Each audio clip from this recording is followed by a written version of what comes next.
Now, birth rate is not constant, it is dropping. So you look at the second derivative of birth rate, and actually you see an acceleration in the drop in the fertility rate. Second derivative of the fertility rate is very bad. So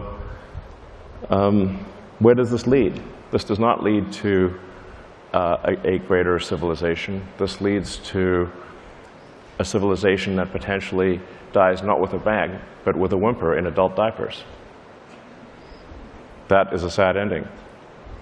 I don't know, I think we want to have like a slightly increasing population, not a plummeting population.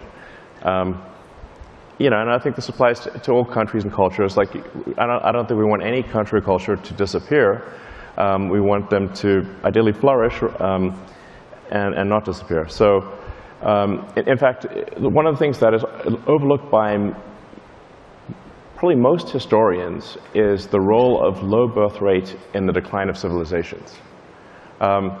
So around, I think it was around 50 BC, Rome passed a bill to give a bonus to any Roman citizen that would have a third child. So this was birth rate was a problem in Rome in 50 BC. The Romans weren't making Romans. The same is true of ancient Greece. So there was a time from about 800 BC to 300-ish BC where the Greeks had a lot of kids, and a lot of surviving kids. Like the birth rate far exceeded the death rate, which is why you had Greek cities popping up all over the Mediterranean.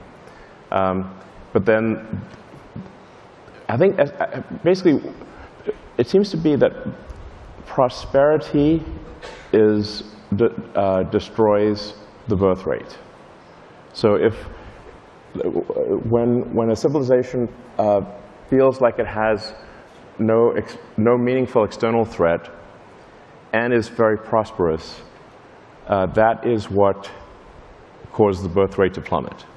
Somewhat counterintuitively, you think, well, if you've got more resources, surely that would lead to more kids. In fact, it is the opposite.